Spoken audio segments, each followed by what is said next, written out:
Walang nakikitang problema ang NGCP o National Grid Corporation of the Philippines sa supply ng kuryente ngayong holiday season. Inunsyo rin ng power grid operator ang mas mababang transmission rates ngayong buwan. Si Harley Valbuena sa report. Walang nakikitang problema sa supply ng kuryente sa bansa ang National Grid Corporation of the Philippines sa pagdiriwang ng Pasko at Bagong Taon. Ayon sa NGCP, wala nang inaasahang red o yellow alert na itataas sa power grids ng Luzon, Visayas at Mindanao. Ito ay kung wala nang mga hindi inaasahang pangyayari para sa nalalabing bahagi ng taon. Well, for the rest of the year, wala tayong nakikita, no? Wala tayong nakikitang magiging problema sa supply ng kuryente. Puwera na lang, again, no, unforeseen circumstances, kagaya ng sana hindi mangyari, bagyo, o di kaya bigla ang pagpalya ng mga power plant. Pero kung walang ibang mangyayari, wala tayong nakikitang magiging problema. Bukod dito, sinabi rin ng power grid operator na fully restored na ang lahat ng power transmission lines at structures na nasira sa pagtama ng Bagyong Tino at Bagyong Uwan noong nakaraang buwan. Pero sa ngayon ay hindi pa makapagbigay ng katiyakan ng NGCP sa magiging sitwasyon sa supply ng enerhiya para sa susunod na taon.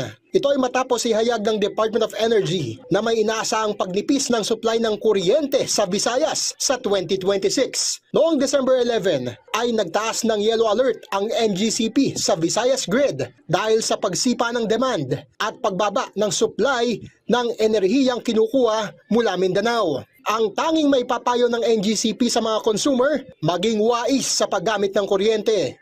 Every year naman, no, parati nating sinasabi na huwag magtipid. Mahirap kasi yung huwag gumamit ng kuryente. No. Ang maganda talaga is masinop na paggamit ng kuryente.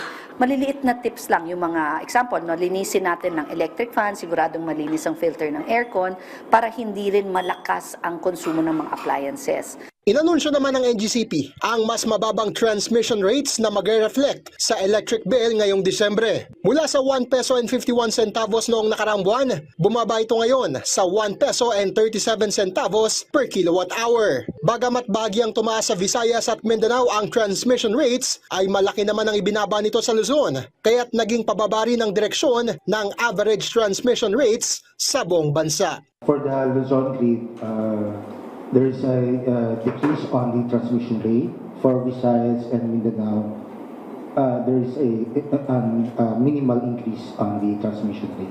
Ang isang customer na kumokonsumo ng 200 kilowatt-hour kada buwan ay magkakaroon ng 270 pesos and 94 centavos na average transmission rate sa kanilang bill ngayong buwan. Harley Valbuena para sa Pambansang TV sa Bagong Pilipinas.